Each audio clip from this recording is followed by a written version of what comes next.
Bom, olá a todos. Esse vídeo vai ser feito em duas partes, tá? Que é sobre a questão da autoria do Pentateuco, ou a Torá.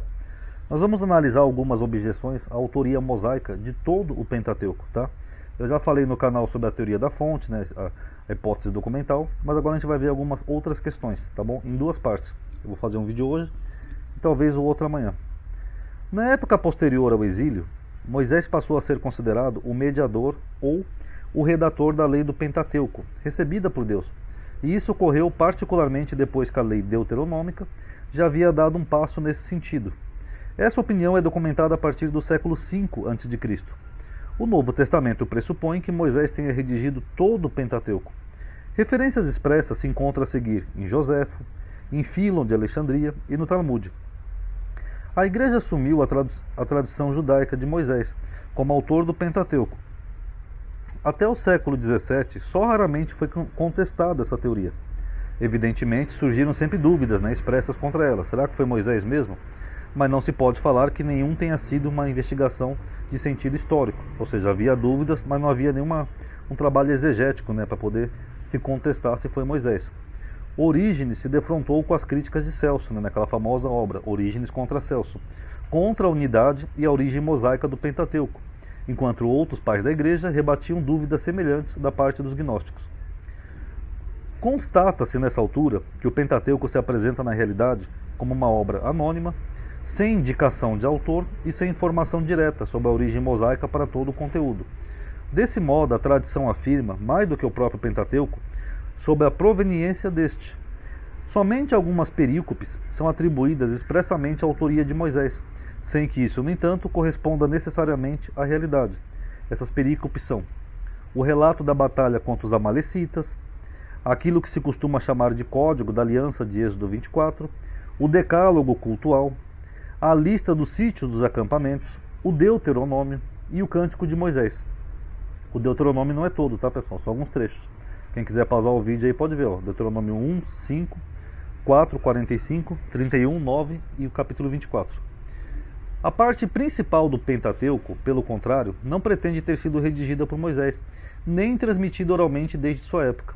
A partir do século XVIII, uma série de pesquisas e argumentos decisivos e dos mais variados tipos vieram provar que esta constatação negativa corresponde à realidade.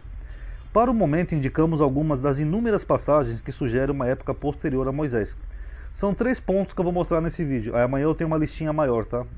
É que eu ando numa fase meio corrida, mas quando der tempo eu vou fazer uma listinha bem maior sobre outros pontos, tá? Essas passagens subentendem a instalação de Israel na Palestina. Essas aqui, ó. Ele fala que os cananeus estavam naquela terra, aqui em Gênesis 12:6, e Canaã é chamada de terra dos hebreus. Para quem quiser ver o versículo todo, é o seguinte, ó. E tomou Abrão e Sarai sua mulher, e Aló, filho de seu irmão, e todos os bens que haviam adquirido, e as almas que lhes acrescentaram em Harã, e saíram para ir à terra de Canaã, e chegaram à terra de Canaã. Qual que é o problema, Ronaldo? O problema é que Moisés não chegou até a terra de Canaã. Então, aqui nós temos um problema de anacronismo. Se foi Moisés que escreveu isso, fica meio estranho, porque os hebreus só passam a habitar a terra de Canaã pós Josué. Chegando eles, pois, à eira de Atade, que estava além do Jordão, fizeram um grande e dolorido pranto, e fez a seu pai uma grande lamentação por 7 dias. Então aqui mais uma vez você vê que eles falam além do Jordão.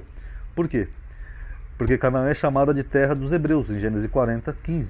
Mas ali só passou a ser realmente uma terra dos hebreus pós Josué.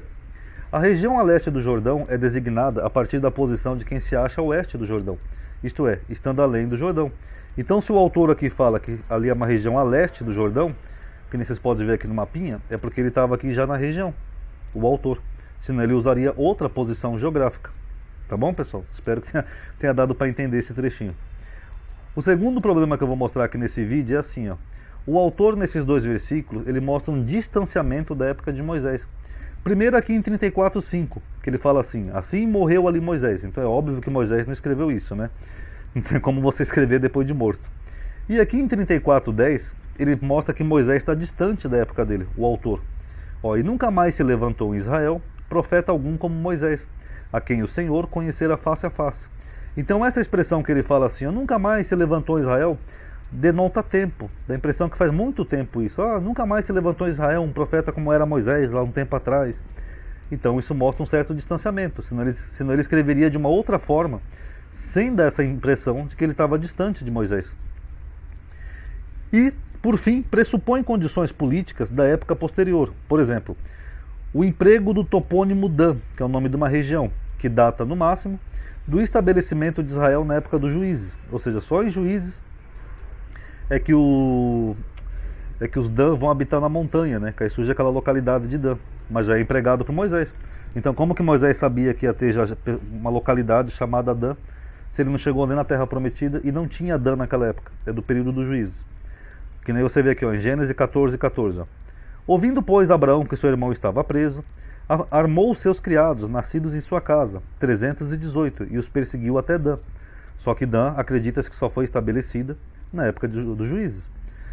E, aqui, ó, Deuteronômio 34:1. Então subiu Moisés até as campinas de Moabe, ao monte Nebo, ao cume de Pisga, que está à frente a Jericó, e o Senhor mostrou-lhe toda a terra, desde Gileade até Dan. Só que Dan provavelmente só surge aqui, ó. Eles foram empurrados, para as montanhas. E os amorreus impeliram os filhos de Dan até as montanhas, porque nem os deixavam descer ao vale. Então, como é que Moisés estava situando aqui, por exemplo, uma localidade ali de Dan, que é na montanha, ó, que só ia surgir depois na época dos juízes? Então, isso seria um anacronismo, tá bom? Então, esses são só os 3 primeiros pontos. Amanhã eu mostro outros pontos para vocês, tá bom? Analise aí e tirem suas conclusões. Paz a todos.